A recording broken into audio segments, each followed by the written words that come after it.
You know, I was looking at an old photo of myself the other day from high school, Oh boy. and I wasn't even looking at the questionable haircut or the clothes. I was looking right at my chin because for like 4 solid years, my chin was just an active war zone. The classic hormonal battleground. We've all been there. It really was, and I remember my strategy so clearly. I had this arsenal of products that just smelled like industrial cleaner. My logic was, if it burns, it's Oh, working. of course. If my skin isn't peeling, I haven't punished the acne enough, I was treating my face like it was some enemy combatant that needed to be, I don't know, nuked from orbit. You and millions of others. I mean, that scorched earth policy is practically a rite of passage in the West. We're taught that acne is dirt and oil, so the only solution is to scrub and strip and sanitize until nothing can survive. Right. And the tragedy is, it almost always made things worse. But that actually brings us to why we're here today. We're doing a deep dive into a guide called The Gentle Path to Clarity, Korean Acne Care Guide.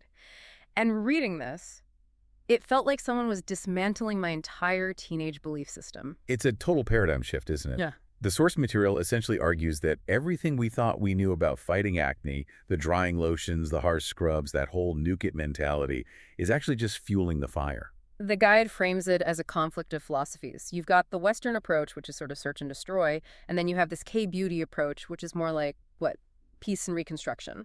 That's actually a great way to put it. The guide treats skin as an ecosystem. The core argument is that acne is a symptom of an unhappy, unbalanced ecosystem.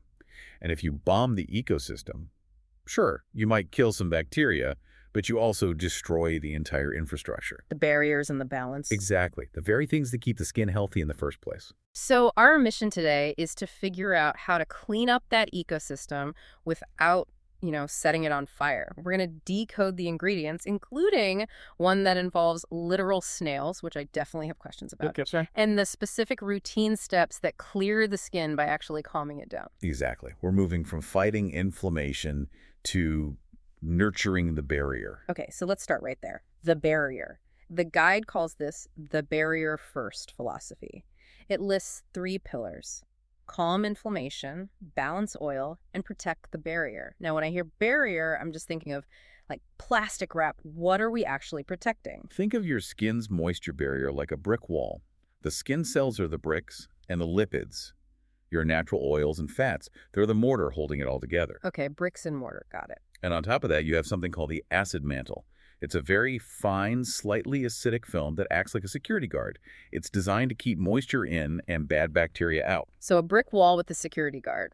Understood. Right. Now think about that squeaky clean feeling you used to aim for. You wash your face, you run your finger across your cheek, and it literally squeaks. Oh, yeah. Like a clean dinner plate. That was the gold standard for me. If it didn't squeak, I didn't feel like it was clean. That sound is the sound of your security guard being fired. And that's bleak. It's true, though. That squeak means you have completely stripped away the acid mantle and dissolved the mortar. You've left the bricks exposed. So your skin, it panics. It goes into emergency mode and thinks, we're drying out. Deploy all the reserves. And the reserves are? Oil, sebum. Yeah. Your skin just overcompensates by flooding the area with oil to replace everything you just stripped away. So by trying to dry out the oil, I was basically ordering my skin to produce a fresh batch. A fresh batch, and usually way more than before. It's a vicious cycle. You strip, the skin oils up to protect itself, then you strip again because you see the oil, all while the barrier gets weaker, bacteria get in, and you break out even more. The guide actually calls out specific villains that do this. Denatured alcohol seems to be public enemy number 1. It's in so many Western toners because it gives you that instant, cooling, matte finish. It feels effective for maybe 5 seconds, but what it's really doing is just rapidly dehydrating your cells, evaporating the water right out of your skin. And then there are the cloggers. Yeah. Coconut oil. I feel like for a few years there, the internet told everyone to put coconut oil on everything. Hair, skin, in your coffee. Right. And look, coconut oil is fantastic for your hair or maybe dry skin on your body. But for the face, it is highly comedogenic. That just means it blocks pores. So it's too heavy. The molecules are large and they're heavy. For acne-prone skin, using coconut oil is like pouring concrete into your pores. Noted. No concrete. The guide also mentions wheat germ oil as another one to avoid. So if we aren't scrubbing with alcohol or greasing up with coconut oil, what's the alternative? This leads us to the part of the routine that, honestly, it made me pause. double cleansing, specifically using an oil cleanser on oily skin. I can practically see the skepticism on your face. It just sounds like fighting fire with gasoline.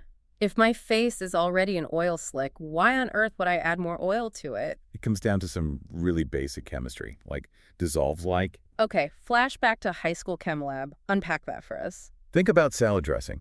You have oil and vinegar, which is mostly water. They don't mix, right? They separate. If you just use a water-based cleanser like a foaming wash, it kind of sits on top of the oil on your face. It might push some stuff around, but it can't dissolve the hardened sebum in your pores. So the water cleanser is just surfing on top of the grease. In a way, yes. But an oil cleanser, it speaks the same language as your sebum. It actually bonds with the oils on your face, the excess sebum, your makeup, and crucially, your sunscreen. Sunscreen designed to be water resistant. Water alone is not going to move it. So the oil cleanser is like a solvent. Exactly. And the magic happens when you add water. Good oil cleansers, the guide points to ones with heart leaf or jojoba oil, they have emulsifiers. So when you splash water in your face, the oil turns milky and rinses completely away, taking all that dissolved gunk with it. So it's not adding a layer of oil, it's grabbing the bad stuff and escorting it out the door. Precisely. And jojoba oil is especially clever because its molecular structure is almost identical to our own sebum.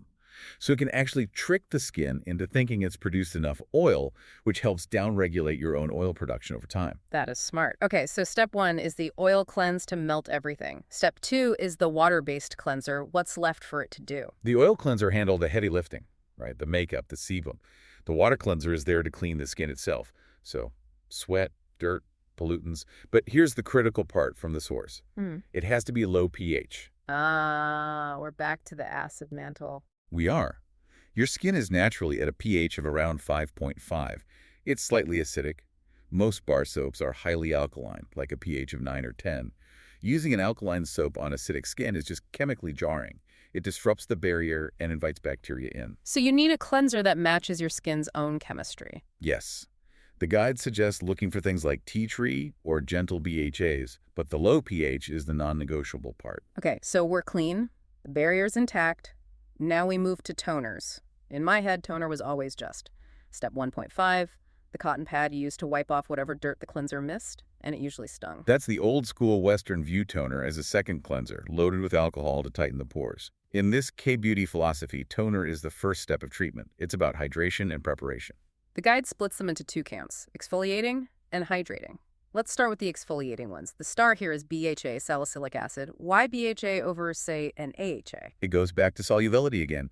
AHAs, like glycolic acid, are water-soluble. They work on the surface of the skin, ungluing dead cells. Great for surface glow. But BHA is oil-soluble. So it can swim through the grease. It dives right into the pore. It cuts through the oil plug and exfoliates the inside of the pore lining. Like a tiny bottle brush for your pores. That's a great visual. It dissolves that mix of dead skin and sebum deep down where the problem starts. That is a deeply satisfying mental image. But the guide has a huge warning label here. Do not do this every day. Correct. And this is where so many people mess up. They think, well, if BHA clears pores, I should use it morning and night for maximum clearance. That just leads to overexfoliation, a broken barrier, and, you guessed it, more acne. The source recommends 2 to 3 times a week, maximum. Less is more. So on the other nights, we use hydrating toners. And this brings up the hydration paradox. The guide claims that oily skin is often actually dehydrated. This is one of the most important takeaways from the entire guide. There is a massive difference between oil, which are lipids, and hydration, which is water. You can be an absolute oil slick and still be as dry as a bone in terms of water content. If your skin lacks water. It panics and produces more oil to try and seal in the tiny bit of water it has left.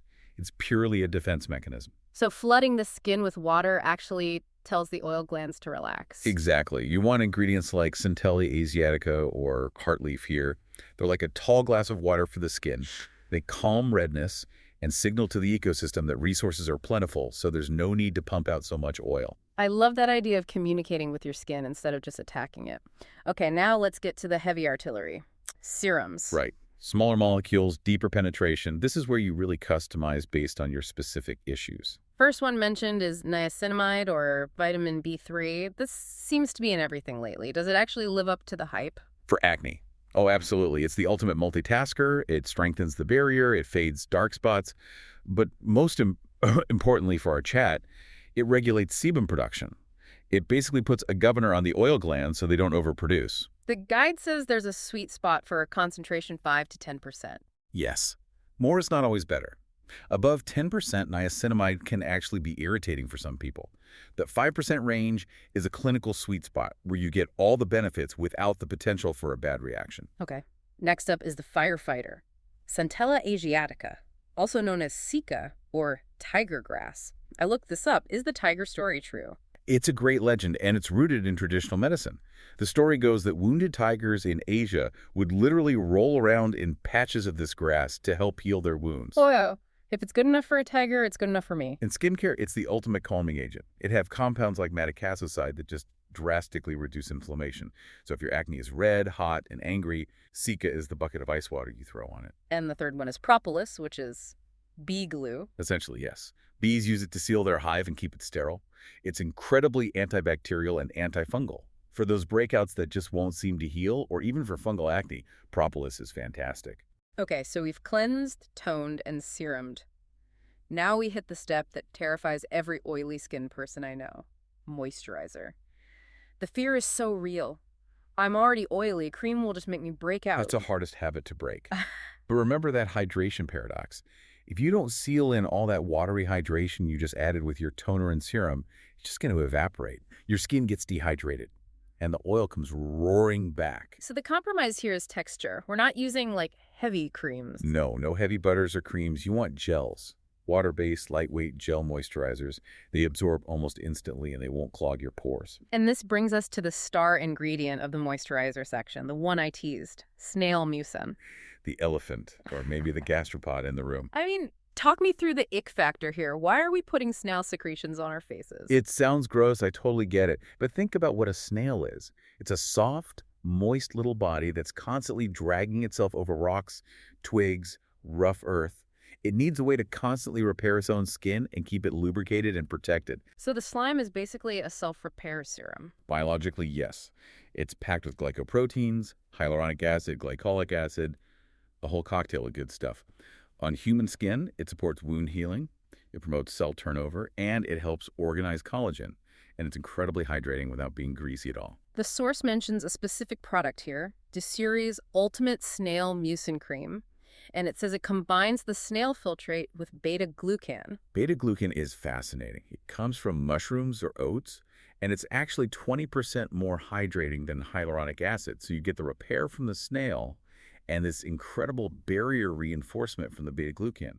It's a powerhouse for skin that's been traumatized by years of harsh acne treatments. Okay, trauma repair. I can get on board with that. Speaking of trauma, let's talk about the worst-case scenario, cystic acne. Those deep, painful underground bumps that feel like they have their own heartbeat. Those are the hardest to treat because they're so deep in the dermis, the infection isn't on the surface at all. And the guide is extremely strict here. Do not pick. Never, ever pick a cyst. It has no head to pop.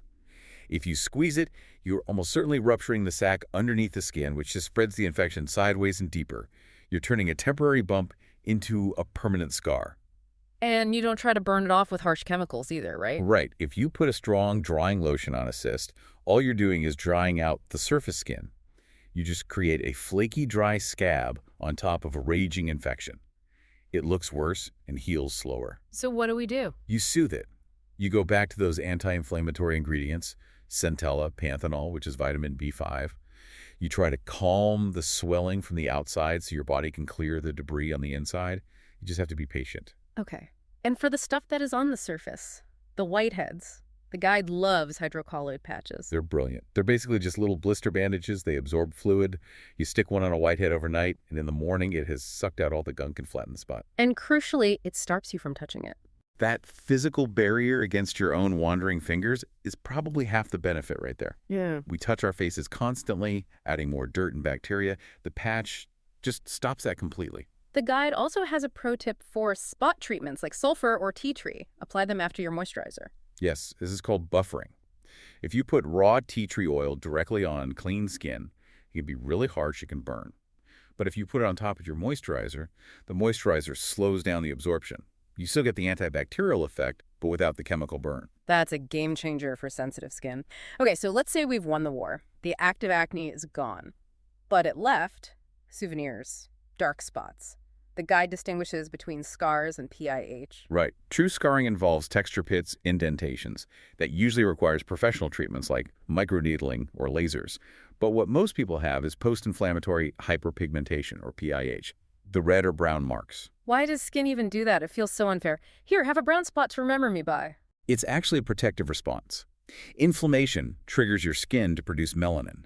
Your skin thinks it's under attack, so it throws up a little pigment umbrella to protect the cells. And to fade them, the guide lists the brightening trinity: vitamin C, arbutin, and niacinamide. These ingredients all work to interrupt that pigment production process. But, and I cannot stress this enough, it takes time. We're talking 6 to 12 weeks of consistent use. You can't use vitamin C for 3 days and say it didn't work. And all that effort is completely wasted if you skip the final step: sunscreen. It's non-negotiable. UV rays are like laser beams that target those dark spots. They just reactivate the melanin. If you use expensive brightening serums but you skip SPF, you are literally pouring your money down the drain. Plus, the guide notes that ingredients like BHA make your skin more photosensitive. Yes. You've exfoliated away the top dead layer of skin, so your fresh new skin is much more vulnerable to burning.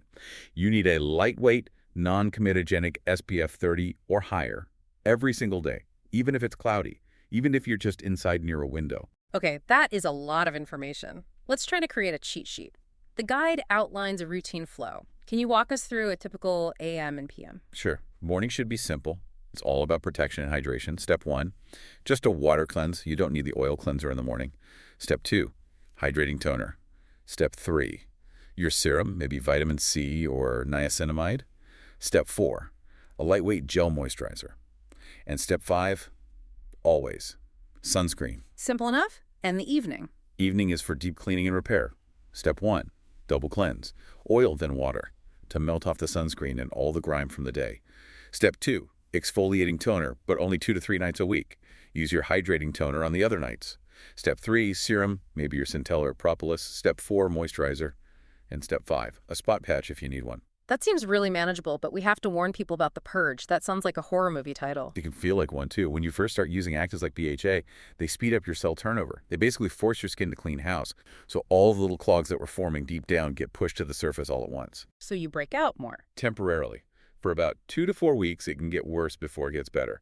And a lot of people panic and quit right at that stage. How do you know if it's a purge or if your skin just hates the product?